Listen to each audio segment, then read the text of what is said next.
Betul apa enggak? Rasulullah mempercayakan pencatatan wahyu kepada siapa? Muawiyah.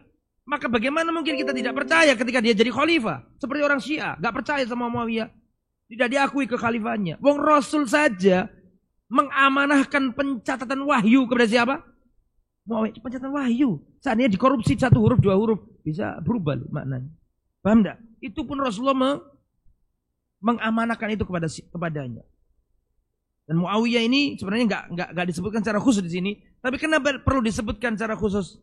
Karena banyak yang mencela siapa? Muawiyah bin Abi Sufyan. Maka enggak boleh kita membandingkannya. Sanggahan ini bukan dalam rangka menghina atau melecehkan. Namun kami ingin membuka wawasan Ustadz Wahabi ini secara ilmiah. Jangan asal ngoceh tanpa referensi yang dibawakan. Sehingga wajar di saat kami menanyakan mana dalilnya jika Muawiyah itu sebagai pencatat wahyu. Dalam kitab apa, jilid dan halaman berapa. Adapun pernyataan si Ustadz Wahabi bahwa orang Syiah tidak mempercayai kekhalifahan Muawiyah menunjukkan kedangkalan ilmunya. Karena terdapat riwayat yang disohihkan oleh imam besarnya si Ustadz Wahabi ini, yaitu Al-Albani. Dalam kitab Sahih Sunan At-Tirmizi yang ditahqiq oleh Al-Albani, salah satu ulama Wahabi, jilid 2 yang diterbitkan oleh Maktabah Al-Ma'arif, cetakan pertama tahun 2000, halaman 486. Dari Sa'id bin Jumhan berkata, telah menceritakan kepadaku Safinah, berkata, Rasulullah bersabda, khilafah di umatku selama 30 tahun. Kemudian setelah itu kerajaan. Lalu Safinah berkata kepadaku, peganglah khilafah Abu Bakar, khilafah Umar, khilafah Utsman. Kemudian Safinah berkata padaku, peganglah khilafah Ali. Berkata Sa'id, ternyata kami menemukan, yaitu lamanya waktu khilafah selama 30 tahun. Berkata Sa'id, lalu aku berkata padanya, Bani Umayyah mengklaim khilafah berlaku di tengah-tengah mereka. Ia berkata, Bani Zarqa berdusta, tapi mereka adalah kerajaan, termasuk kerajaan-kerajaan terburuk. Al-Albani berkata, hadis sahih.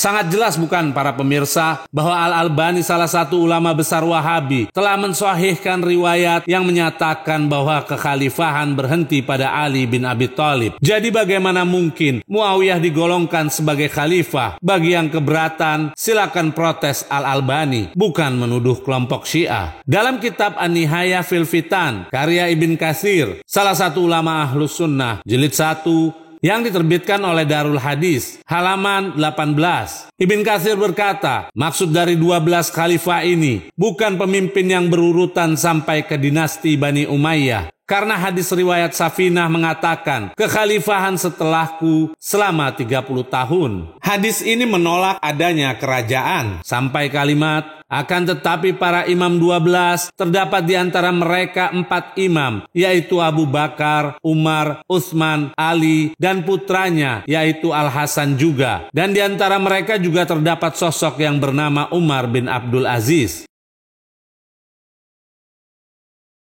Karena itu, sebelum Ustadz Wahabi ini menuduh Syiah tidak mempercayai kekhalifahan Muawiyah, sebaiknya dia menanyakan kepada Ibn Katsir yang tafsirnya sering dibaca oleh kelompoknya, mengapa Ibn Katsir tidak memasukkan Muawiyah di dalam deretan khalifah. Sedangkan dalil-dalil yang kita miliki justru banyak yang menunjukkan keanehan, bahkan penyelewengan yang dilakukan oleh Muawiyah. Seperti yang dikatakan oleh gembongnya Ustadz ini, yaitu Ibn Taimiyah, mengenai ketidakamaнаhan seorang Muawiyah. Dalam kitab Minhajus Sunnah, karangan Ibn Taimiyah, salah satu ulama rujukan Wahabi, jilid 4, cetakan pertama tahun 1986, halaman 408. Ibn Taimiyah berkata, Muawiyah yang mengklaim bahwa dia telah menang, bahkan dia benar di dalam memerangi Ali dengan alasan menuntut pembunuh Utsman. Namun setelah dia menjabat dan manusia sudah membaiatnya, dia pun tidak membunuh pembunuh Utsman.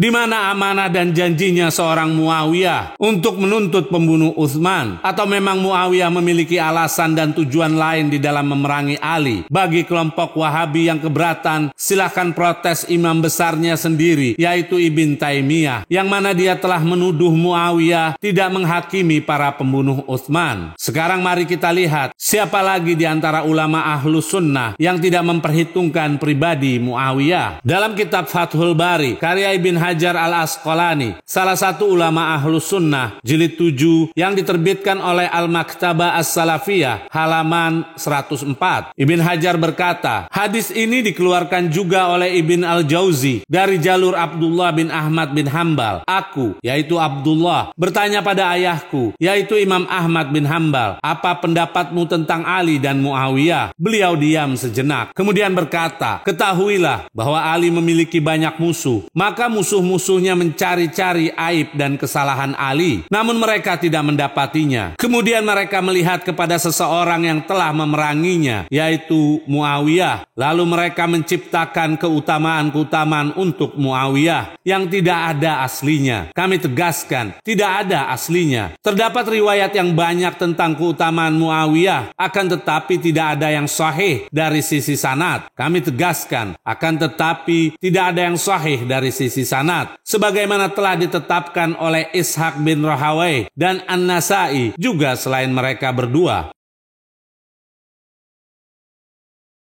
Apakah Ustadz Wahabi ini akan menggolongkan Imam Ahmad bin Hambal dan ulama hadis terkemuka lainnya, termasuk para pembenci Muawiyah? Karena mereka meyakini bahwa tidak ada keutamaan yang dimiliki oleh Muawiyah. Mengapa hal semacam ini dituduhkan kepada Syiah? Sekarang mari kita simak pernyataan Imam Abdul Razak, salah satu guru besar Imam Al-Bukhari, di dalam menyikapi Muawiyah bin Abu Sufyan. Dalam kitab Syiaru A'lamin Nubala, karya Az-Zahabi, salah satu ulama Ahlus Sunnah, jilid 9, yang diterbitkan oleh Muassasah Risalah, cetakan pertama tahun 1982, halaman 570. Az-Zahabi berkata, aku mendengar Mukhlat Asy-Syairi berkata, aku kala itu di tempat Abdul Razak, lalu seseorang menyebut Muawiyah. Maka Abdul Razak berkata, jangan kau kotori majelis kami dengan menyebut anak Abu Sufyan.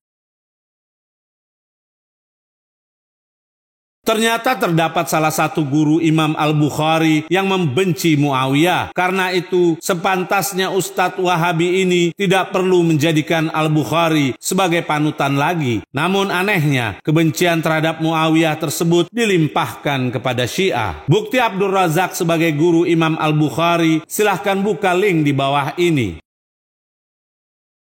Dalam kitab Minhajus Sunnah, karangan Ibn Taimiyah, salah satu ulama rujukan kelompok Wahabi, jilid 7, halaman 373. Ibn Taimiyah berkata, sesungguhnya Al-Hakim dikategorikan Syiah karena dia pernah diminta untuk meriwayatkan hadis tentang keutamaan Muawiyah. Namun dia berkata, aku tidak mendapati keutamaannya. Kami tegaskan, aku tidak mendapati keutamaan Muawiyah.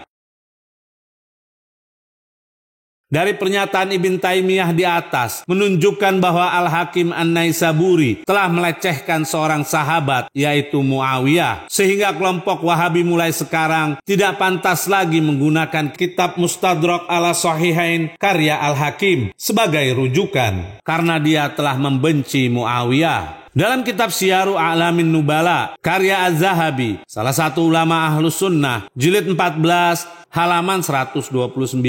Az-Zahabi berkata Wazir bin Hinzabah, aku mendengar Muhammad bin Musa al-Ma'mun, seorang sahabat An-Nasai berkata, aku mendengar suatu kelompok mencela Abu Abdurrahman An-Nasai dikarenakan dia menulis kitab Khosais Ali, yaitu kitab yang berisikan keutamaan Ali bin Abi Thalib, dan tidak menulis kitab tentang keutamaan Abu Bakar dan Umar. Aku sampaikan hal ini kepadanya, yaitu kepada An-Nasai. Lalu dia Dia berkata, aku memasuki kota Damsyik. Di sana banyak orang menyimpang dari keutamaan Ali. Maka aku tulis kitab Khosais dengan harapan Allah memberikan hidayahnya kepada mereka. Kemudian setelah itu, dia mengarang kitab Fadailus Sahabah, yaitu kitab yang berisikan tentang keutamaan-keutamaan sahabat Nabi. Maka ada yang bertanya kepadanya, dan aku mendengar pertanyaannya, mengapa engkau tidak mengeluarkan keutamaan Muawiyah? Lalu An-Nasai menjawab, apa yang bisa aku tuliskan tentang keutamaannya? Apakah hadis, semoga Allah tidak mengenyangkan perutnya? Si penanya pun terdiam.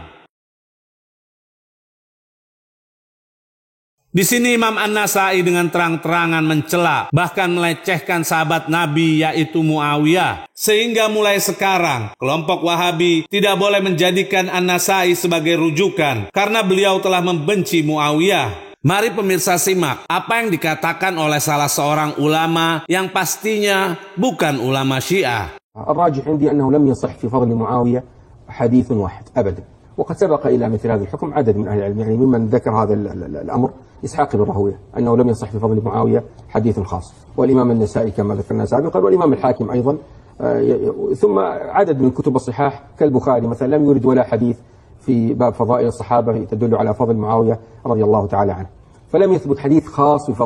Namun anehnya, kebencian tersebut dituduhkan kepada Syiah. Sudah sering kami katakan dan sarankan, jika tidak memiliki ilmu yang memadai, jangan mengutak-ngatik keyakinan kelompok lain yang nantinya akan menjadi bumerang bagi Anda, wahai Ustadz Wahabi.